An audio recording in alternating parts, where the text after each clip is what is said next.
Episode kali ini, Portal Dimension akan melakukan penelusuran di lokasi wisata Batu Posok. Lokasi ini juga banyak terdapat lubang pada batu, serta air yang berliuk yang seolah-olah bisa menjerat siapa saja yang berenang di atasnya. Ditambah tragedi yang pernah terjadi yang memakan korban jiwa seorang anak menambah aura mencekam di seputaran lokasi. Assalamualaikum warahmatullahi wabarakatuh. Jumpa lagi bersama kami di Portal Dimension. Nah, pada malam hari ini sebelumnya kita perkenalan dulu. Ya. Ini dengan Bang Jabu. Bang Jabu adalah salah satu rekanan kita juga yang belakangan terakhir kemarin kita syuting di Kapit ya. Ya, benar. Ya, di Kapit. Dan saya sendiri tentunya dengan Uli Sambora. Untuk malam hari ini kita bersama tim melakukan penelusuran di salah satu wilayah yang menurut dari warga katanya cukup lumayan angker. Ya. Cuman untuk lebih jelasnya kita belum tahu juga apakah benar-benar angker atau hanya mitos. Namun pada malam hari ini kita sempatkan bersama tim untuk datang langsung ke lokasi. Tepatnya jam 8 tadi lah kita datang ya. Ya. Sekarang kita sudah di lokasi dan ini adalah bangunan rumah Melayu yang ada di salah satu objek wisata, yang mana memang wilayah ini adalah wilayah objek wisata yang dibangun pada tahun kurang lebih akhir dari 80-an kalau tidak salah. Lebih jelasnya nanti kita bisa tanyakan langsung pada narasumber kita yang memang sudah menjadi salah satu kuncen lah di wilayah ini mungkin. Ya. Mas Jo. Silakan Mas Jo, kita langsung tanya-tanyakan. Mas Jo ini merupakan salah satu sesepuh lah. Iya, silakan Mas Jo. Mana Mas Jo? Oke. Halo Mas Jo, apa kabar Mas Jo? Selamat malam. Ini selamat Bang Jabu. Bang Jabu. Nah, jadi kita memang sering hadir ke wilayah ini dulu ya. Memang untuk wisata, cuman kita tidak mengetahui lah kira-kira sejauh mana pengalaman-pengalaman misteri gaib yang ada di wilayah seperti ini. Mungkin Mas Jo ada sedikit masukan, kira-kira menurut pandangan Mas Jo atau isu yang beredar di masyarakat ini, wilayah ini seperti apa sih? Apakah betul memang angker atau bagaimana? Iya, kalau untuk angkernya memang salah satunya itu yang menjadi pertanyaan banyak masyarakat di wilayah sekitar ya. Ya. Karena di beberapa waktu memang adanya korban yang mana bisa ditemukan baru beberapa hari berikutnya atau berapa jam berikutnya seperti itu. Oh, tenggelam di ini ya, di batu. Ya, tenggelam di batu itu ada di tenggelam karena memang kelalaian atau bagaimana? Ya, kalau dari segi kita normalnya mungkin itu salah satu kecelakaan ya, betul secara manusiawi dari secara manusiawinya, tetapi dengan begitu banyaknya korban ya kan, yang hampir bisa dikatakan setiap tahunnya lah kalau memang kondisinya itu buka pasti ada yang tenggelam seperti itu. Oke. Untuk lebih jelasnya mungkin langsung kita melakukan penelusuran lah ya. Boleh. Tapi sebelum itu saya masih penasaran nih. Ini rumah Melayu ini sudah lama atau baru ini? Ini baru aja dibangun. Baru ya? Baru aja dibangun, cuman karena memang tidak terlalu terawat ya. Jadi demikianlah. Ya, kita bisa lihat tangganya itu sudah hampir hancur. Cuman masih bisa ini kan lah, masih bisa diperbaiki. Masih bisa naik maksudnya kan kita. Aman lah ya. Aman. Tapi kalau berdasarkan penerawangan itu bagaimana? Kemungkinan nanti apakah ada penghuninya? Tim kemungkinan nanti ketemunya yang di bawah sana. Di bawah ya. Oke. Yang di bawah sana. Oke, lebih jelasnya langsung saja kita langsung ke TKP bawah ya. Kita akan saksikan, kita akan melakukan pendeteksian terlebih dahulu serta komunikasi batin. Setelah itu terakhir baru kita akan melakukan uji nyali.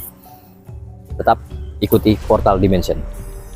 Oke, kita langsung jalan. Saat ini kita coba langsung ke area bawah, yaitu area bawah ini adalah area air terjun. Area air terjun nanti kita akan cek bagaimana mungkin interaksi atau ada energi-energi yang kita dapatkan. Langsung kita simak.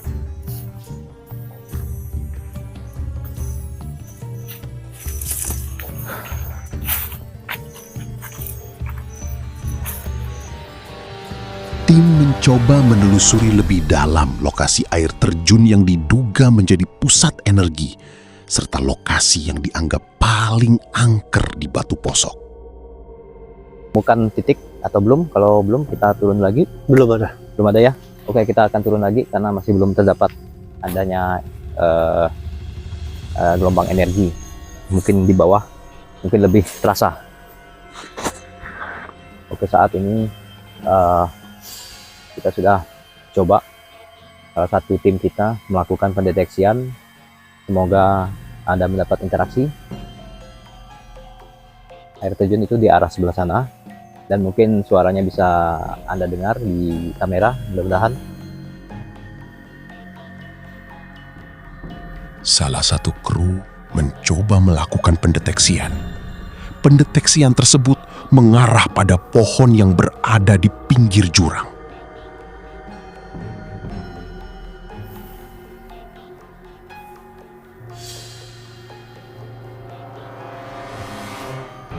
Oke, sudah dapatkan satu titik. Ini gimana? Ya, tidak sini. Sebelah ini? Ya. Ada rasa titik ya? Ada.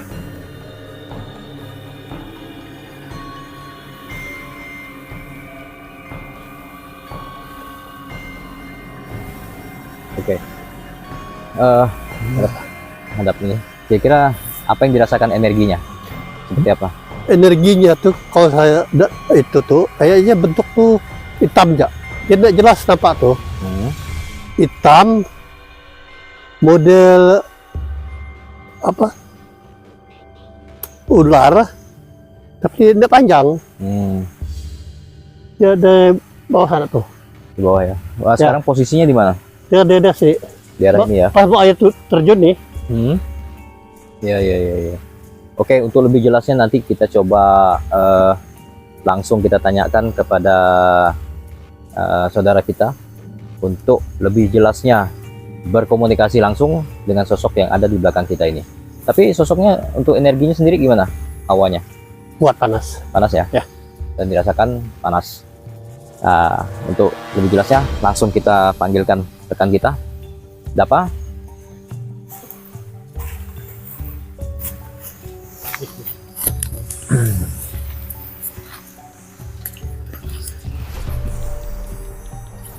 Ya, oke. Mungkin boleh dijelaskan atau mencoba interaksi dengan sosok yang sudah kita deteksi. Ini posisinya ada di bawah pohon, dia tidak terlalu besar, cuman ini berada di tepi agak jurang kecil lah, dan di bawah itu sudah ada air terjun. Nah, kita coba melakukan interaksi lah kira-kira. Silakan.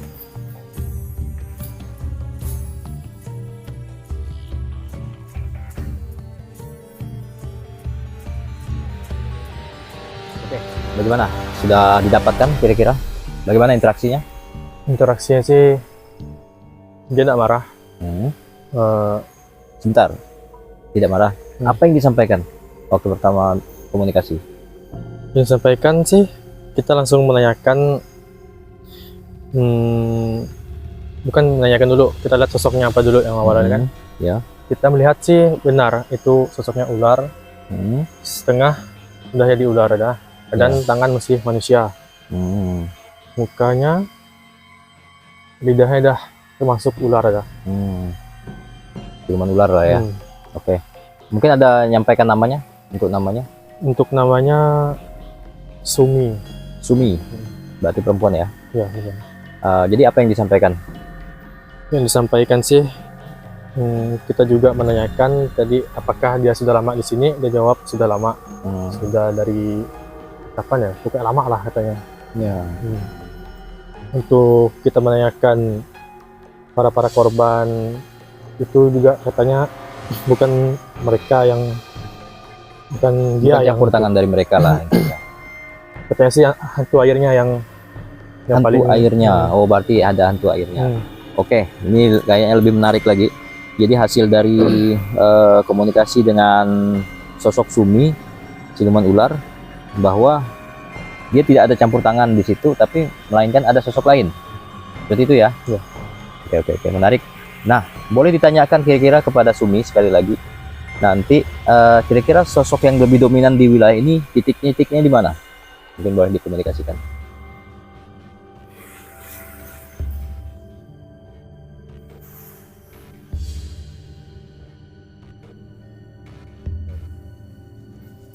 Oke, jadi tadi sudah kita melakukan komunikasi kembali. Bagaimana hasilnya? Untuk titik-titik yang kata dia paling kuat itu daerah sana sama situ, daerah sana. Itu di mana itu? Kalau di sebelah sana itu masih air terjun maksudnya, wilayah area air terjun. Masih ya. Tapi bisa kita menjangkau wilayah itu ya? Nah, belum tahu juga, belum kita cek kan. Oke. Dia cuma bilang saja. Ya. Oke, kita akan lakukan lagi lebih dalam penelusuran tentunya. Langsung kita panggilkan Bang Katu lagi.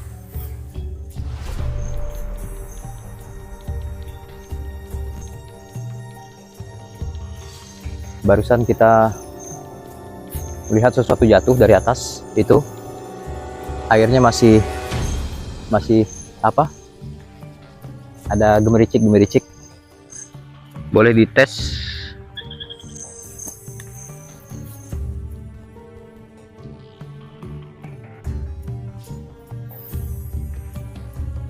Ada suara kelelawar kayaknya. Tapi kita coba. Suaranya berpindah. Kita melakukan pendeteksian. Saat tim berada di salah satu lokasi yang berenergi besar, tiba-tiba ranting pohon terjatuh ke sungai dan salah satu tim mencoba melakukan pendeteksian.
Oke, tadi kita sudah melakukan titik yang kedua, yang berdasarkan dari sosok Sumi tadi menyatakan bahwa titik di sebelah sana itu juga lumayan kuat.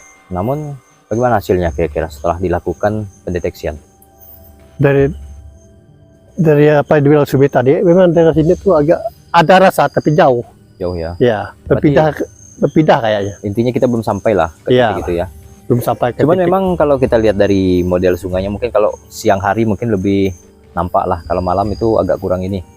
Memang sungainya itu sepertinya tenang, namun kita tidak tahu ada apa di bawahnya, entah mungkin ular atau binatang apa. Ya. Kayaknya jarang orang mandi di situ lah ya, kira-kira ya, kayaknya. Tapi bagus sih kalau siang hari, view-nya itu bagus lumayan ya. Oke, kita cek titik selanjutnya. Boleh. Kita akan melakukan pengecekan di deteksian di titik selanjutnya yang disebutkan oleh Sumi, yaitu di ujung sebelah sana. Langsung kita jalan lagi. Ya, tadi kita sudah mencari jalan, memang agak sulit jalannya. Akhirnya kita temukan ini jalannya udah mengecil, tapi masih layak lah untuk dilewati. Kita akan coba turun ke batu. Di situ ada goa. Di bawah batu itu ada goa. Nah, kita akan coba melakukan pendeteksian di area itu. Ikuti kita. Ya, ini adalah kami sudah berada di atas batu yang mana disebut batu posok, adalah sebutan batu berlubang lah kalau bahasa kita. Nah, ini di bawah ini ada apa seperti goa. Ada goa, bisa kita lihat area ini banyak batu-batu kecil. Ada batu-batu kecil dan ada air terjunnya. Di dalam batu itu ada lubang seperti goa dan airnya mengalir ke dalam goanya itu. Dan tim kita sedang melakukan pendeteksian. Mudah-mudahan kita akan dapatkan hasilnya di area-area ini.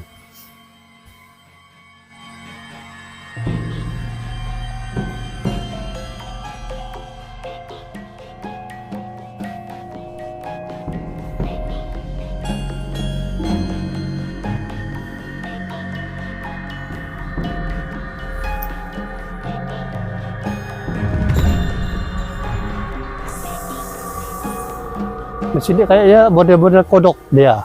Bertitik-titik-titik, dan tahu kodok kah labi-labi kan kita tidak tahu. Oh gitu. Di area bawah ini? Iya. Ya, kita tadi melakukan pendeteksian. Bentar. Kita Awalnya mana? melakukan pendeteksian dan merasakan ada seperti suatu sosok lah ya. Iya. Dan agak panas sedikit hawanya. Tapi kalau divisualisasikan itu bentuknya itu bagaimana? Itulah modelnya, bentuknya titik-titik gitu tuh, model kodok kah, model labi-labi kah, apa barang tuh. Di area-area bawah itu ya. Putih dia. Tapi di bawah ya? Ya. Oke. Mungkin nanti lebih jelasnya silahkan berkomunikasi langsung. Kita kasihkan mikrofon dulu. Saat tim berada di salah satu lokasi yang komunikasi batin dilakukan untuk mengetahui siapa sebenarnya sosok penghuni air terjun bagian bawah yang diduga menjadi lokasi tenggelamnya salah satu pengunjung di wilayah itu. Ya. Agak hangat sih, tapi tidak terlalu panas. Ada apa? Kayak nyetrum.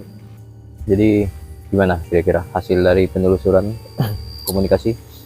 Hasil dari komunikasi tadi saya mencoba,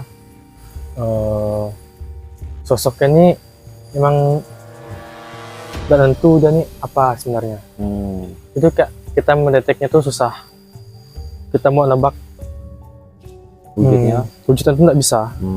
Suka ganti gitu. Tidak bisa lah. Jadi wujudnya berubah-ubah. Jadi susah untuk kita prediksi itu apa benda itu, wujudnya seperti apa itu agak belum terlalu bisa ditembus ya. Tapi komunikasi ada? Masih ada. Jadi bagaimana hasilnya? Dia hanya bertanya saja kenapa kita berada di sini. Terus kita di sini cuman ingin mengenal lebih jauh lah, ingin berteman, ingin berkunjung. Dia pun menerima saja. Untuk namanya tuh Duti. Nah, jadi nama sosok yang ada di bawah ini, kan kita berada di tebing batu. Nah, itu bawahnya mungkin kurang lebih 10 meter itu. Jadi ini persis di bawah ya. Di bawah itu di batunya atau di airnya? Di airnya sih. Di airnya. Itu namanya Duti. Mungkin itu yang disebutkan oleh Sumi. Apa betul itu? Sosok yang ini.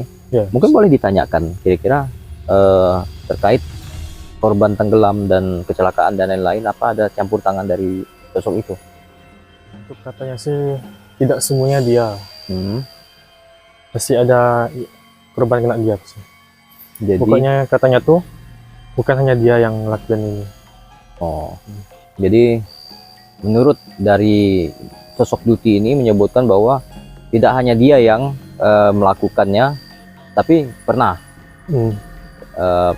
tapi ada sosok lain juga yang ikut campur dalam tragedi kecelakaan yang ada. Itu menurut dari versi sosok itu. Selebihnya wallahu alam bisawab, kita tidak tahu semuanya, kuasa milik Allah. Cuman yang mau saya tanyakan ini, bagaimana cara dia untuk mengganggu itu? Boleh tanyakan. Apa ada orang-orang tertentu yang bisa diganggu atau bagaimana? Kan komunikasinya? Kira-kira Kata dia sih dari kejadian awal orang itu yang datuk sendiri, misalnya kayak apa ya, Eh, licin gitu. licin, jadi kelalaian lah ya Nah. awalnya. Terus, Mereka lah dikira untuk mereka lah kan, soalnya tumbal-tumbal gini nih ya, kayak korban-korban nih buat mereka gitu. Maka mereka ambil biasanya menjelang 2 hari, berapa jam atau baru saya temukan tuh ke mereka ambil. Ya. Oh, seperti itu Kayak ya. kecelakaan kita lah, kecelakaan sendiri, Ya. kelalaian lah. Berarti pada awalnya itu memang kecelakaan sendiri. Hmm. Namun setelah dia jatuh, berarti kan ini adalah takdir lah ya. Hmm. Nah, jadi setelah itu baru mereka manfaatkan untuk Ya, seperti tumbal mereka lah, kayak makan lah. makan mereka dan sebagainya ya, seperti itulah. Wallahu alam, di dunia gaib itu memang seperti itulah adanya. Mungkin boleh ditanyakan satu lagi, kira-kira apakah mereka sering mewujudkan diri atau biasa perwujudannya seperti apa, dan kapan mereka biasa mewujudkan diri itu? Apakah sering? Boleh ditanyakan mungkin. Lagi. Jadi apa katanya? Untuk perwujudan dia, untuk menampakkan tuh tidak sembarangan. Tidak sembarangan. Hanya orang tertentu yang bisa. Cuman kalau dia menampakin ke orang itu berarti kayak hadiah ke orangnya lah yang lihat dia gitu. Ya. Dia tidak nentu juga menampakkan. Biasanya sering berwujud apa?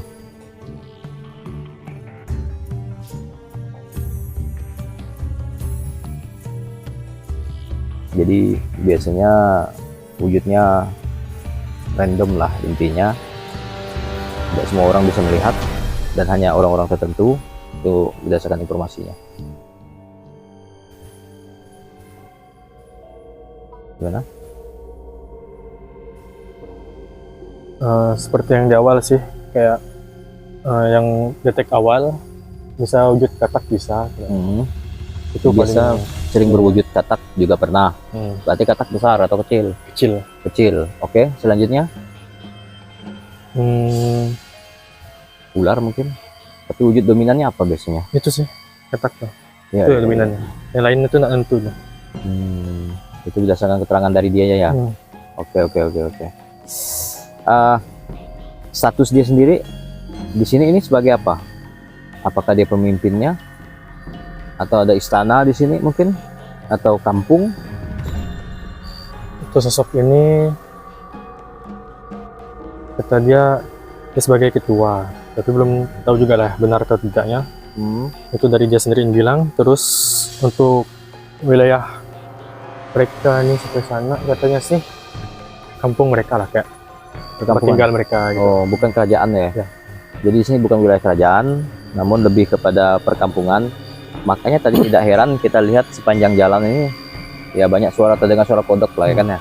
Mungkin Anda tahu kerekam atau enggak, tapi ya mungkin itu adalah salah satu orang-orang mereka lah, orang-orang dia ya kan. Oke, untuk uji nyali sendiri, apakah bisa kita patokan titik di sini? Kira-kira? Mungkin nanti bisa dikasihkan interaksi. Gimana? Untuk kata dia sih boleh, cuman kita sendiri kan takut nih, sini ada jaga, sana jaga, jadi kayak takut tuh Bom, kalau kita uji nyali sini takut ada apa-apa gitu, kayak kurang Kurang safe itulah, karena jauh juga kan dari atas. Kita mau tadi turun kalau yang disampaikan dia apa? atas sih boleh saja, aman, boleh aja. Boleh aja. Jadi tadi waktu Dapa sedang melakukan ini, saya tidak sengaja saya melihat titik di pojok ini, ada satu bayangan antara warna oranye dengan merah gitulah. Cuman bawah tidak nampak, tapi dia belum berwujud apa-apa, tidak jelas juga. Berjalan dari atas tuh turun ke bawah barusan tadi. Nah, ada area ini, jalan turun ke bawah. Dia kayak melengkung gitu deh bentuknya, antara warna oranye warna merah gitulah, cuman 1 detik lah, kayak bias cahaya gitu tuh. Oke, sebenarnya bagus sih titik ini. Bagus, sebenarnya. Cuman jauh kan dari titik atas. Tapi kalau di area ini mungkin gimana? Nah ini area-area Bisa sih, ini. Om. Cuman tanya lo ke bapak kan ke atas lo. Ini kayaknya bagus. Enak sih, Untuk kita- enggak itu ya. Ya, dia lebih Datar aman lah, datar. daripada ular dan sebagainya. Juga di atas ranting-ranting, dahan-dahan pohon tidak ada yang inilah. Takutnya nanti ada yang roboh atau apa. Oke, gimana kita putuskan di sini? Nanti kita coba komunikasi dulu dengan salah satu sesepuh tim kita lah. Kalau oke, kita akan melakukan mediumisasi dan sekaligus mungkin untuk uji nyali di tempat ini. Nanti bisa kita tetapkan mungkin 2 orang atau 1 orang. Keuntungannya kalau 2 orang ini, kalau kawan satunya ada apa-apa, mungkin bisa saling membantu lah intinya. Seperti itu. Oke. Jangan kemana-mana, tetap di Portal Dimension. Yuk, kita lapor dulu. Lapor. Cepat bunyi kan. Ada kodok di dalam. Ya di sini memang sebutannya batu posok karena batu berlubang. Posok itu adalah lubang. Makanya di sini banyak batu-batu tuh ada lubang-lubangnya, maka sebutannya batu posok. Seperti itulah kira-kira.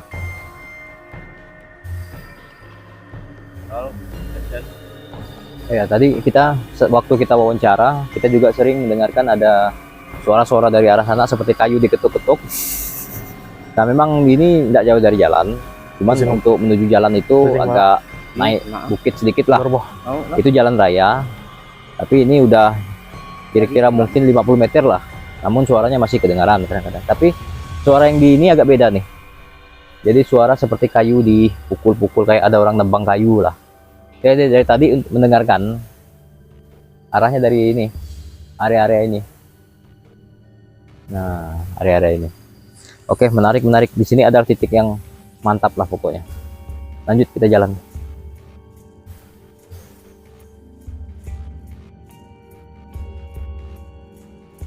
Saat ini, tim mencoba mencari titik yang dianggap memiliki energi yang cukup besar untuk melakukan uji nyali.